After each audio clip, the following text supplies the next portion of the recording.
Oke, kembali lagi di KB Channel. Kali ini kita akan membuat video tentang kekurangan dan kelebihan semua mobil di Indonesia ini, termasuk Toyota Avanza, Daihatsu Xenia, apapun semuanya, termasuk Wuling, Convero dan Cortez. Itu juga bakal semua saya bahas ya. Dan untuk video yang pertama ini dimulaikan dengan mobil saya pribadi, yaitu Daihatsu Sirion tahun 2014 ini. Nah, untuk yang pertama saya bakal buat kelebihannya dulu, baru kekurangannya. Kenapa? Karena untuk kekurangannya itu tidak banyak, yang ada kelebihannya. Nah, sekarang saya bakal buat kelebihannya dulu ya. Nah, untuk pertama yaitu kelebihannya. Di tahun ini kan tahun 2014. Kita anggapkan yang model facelift seperti ini itu adalah tahun 2011 akhir ya. Jadi mungkin kalian yang punya 2009 atau 2007 mungkin nggak dapat ini. Nah, yang spesial itu kalau yang 2007 atau yang model-model lama yang belakangnya seperti siput itu headlampnya itu belum proyektor. Nah, kalau yang ini headlampnya sudah proyektor, tapi sayangnya masih halogen ya. Terus yang kedua, pertama, ini kan tahu yang model facelift ini itu adalah tahun, enggak, kayaknya sih semua unit Sirion yang masih pakai kunci seperti ini sebenarnya sudah saya ganti sih. Itu sudah dapat immobilizer. Nah, jadi kalau misalnya kalian ganti kunci seperti ini tuh cukup mahal. Kayak Avanza itu kan belum ada immobilizer, yang udah immobilizer itu kan hanya tahun 2015 akhir sampai 2019 awal, yang masih model muka lebar itu ya, yang bukan model kayak lampu kayak Alphard itu bukan. Nah, terus jadi kalau misalnya kalian kunci aslinya itu hilang, itu bakal mahal banget gantinya. Itu sekitar, kalau di saya ya, itu ada langganan saya itu sekitar 1,8 seperti ini, cuma dapat kunci itu, tidak dapat remote. Nah, kalau misalnya kalian dapat yang 2 jutaan mungkin sudah dapat remote ya, atau apa remote tambahan. Kalau yang punya saya itu belum. Oke. Karena mobil ini tahun gesit ya, pertama Sirion itu gesit, jadi dipakai buat untuk taksi online nih mobil. Jadi ini dari awal saya sudah ambil itu kilometernya itu. Saya saya ngambil kilometer terakhir itu 50 ribuan. Untuk tahun 2014 itu sudah lumayan tinggi ya. Sekarang saya pakai itu, fokus dong. Nah, saya pakai itu sudah 88.000, lumayan tinggi sih. Nah, terus kelebihannya kita akan lanjutkan lagi, yaitu apa ya kelebihannya? Ya seperti ini. Oh ya, antena. Kayak Avanza atau Xenia yang model yang 2017 aja deh. Yang sebelum ganti shark fin itu kan masih tempel sini. Sekarang ya kalau Sirion ini dia sudah di situ.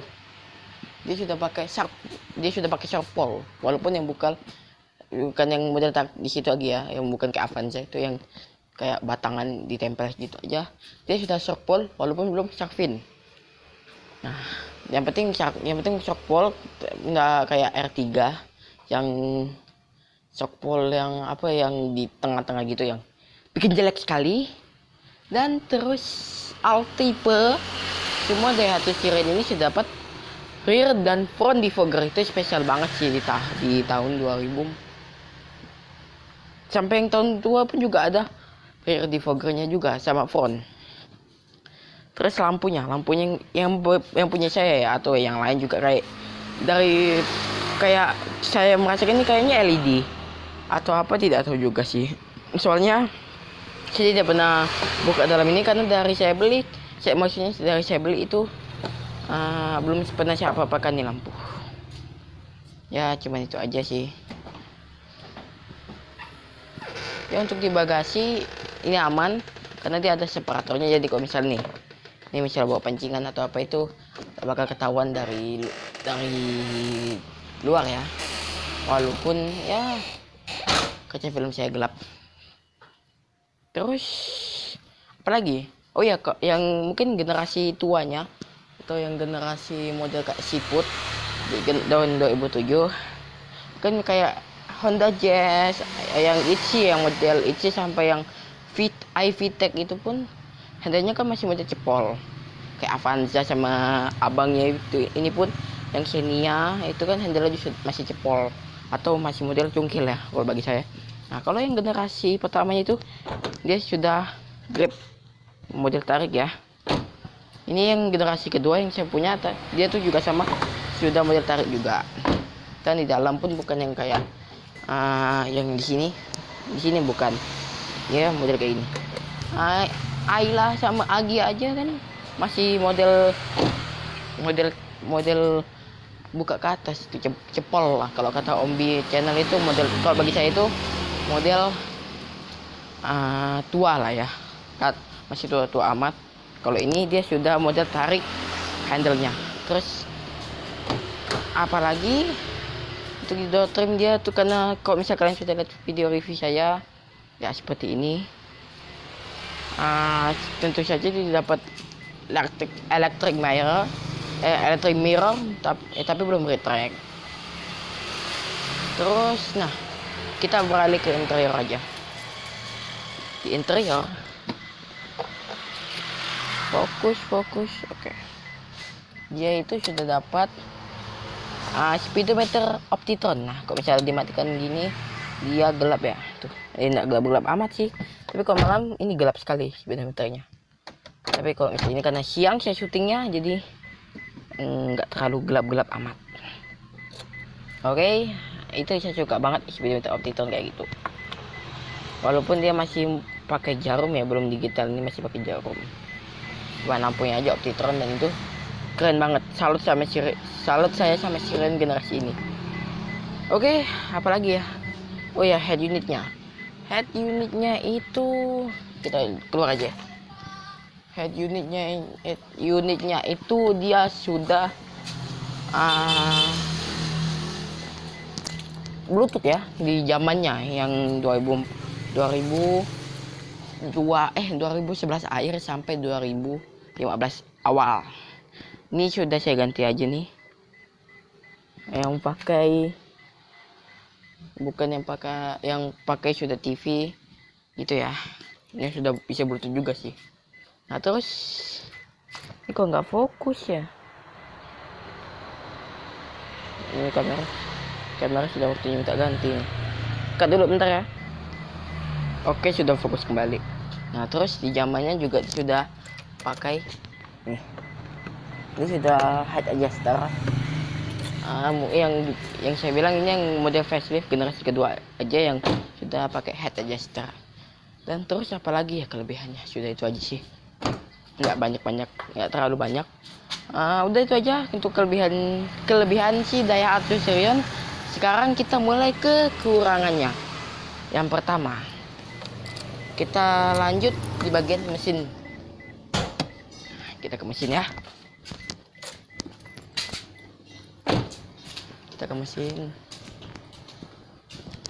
Di mesin kita tidak mendapatkan rem ABS. Kita tidak mendapatkan rem ABS di sini. Jadi masih kosong ya di situ ya.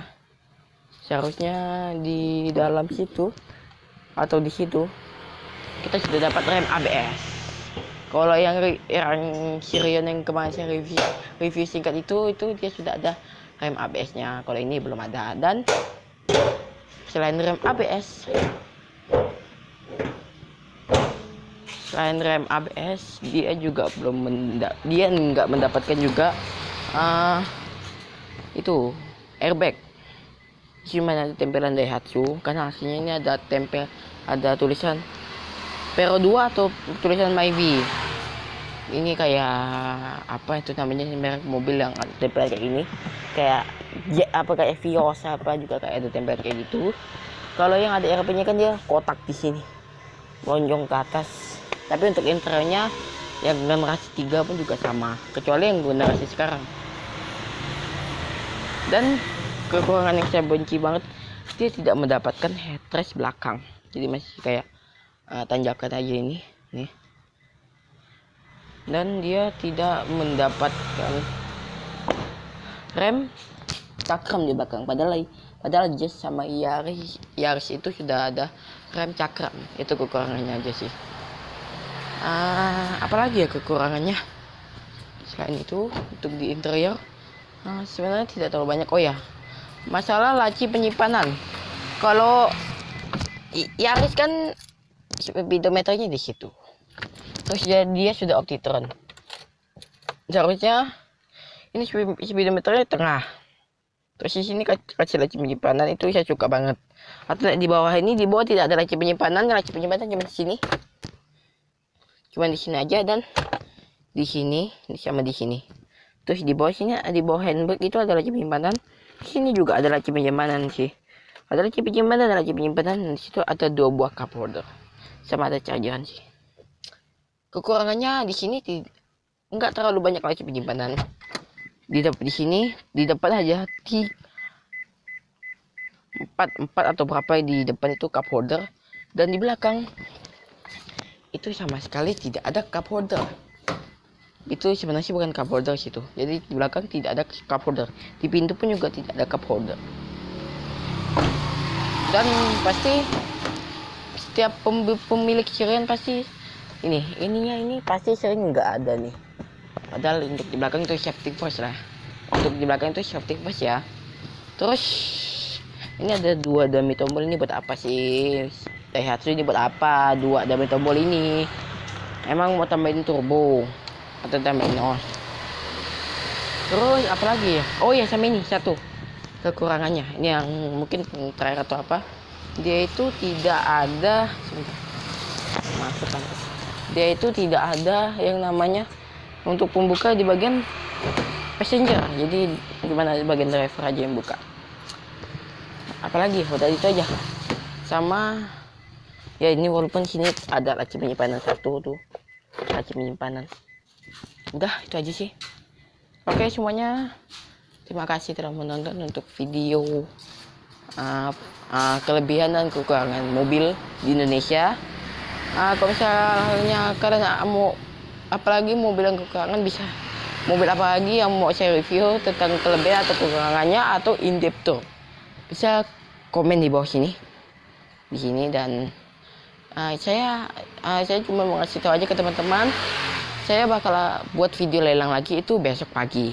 Jadi kalian tenang aja, yang pada bertanya lelang motor kapan, lelang mobil kapan, saya bakal buat videonya besok. Oke? See you next end video. Oh ya, by the way, ini video bakal saya tayangin sekarang juga. Oke? Thank you guys.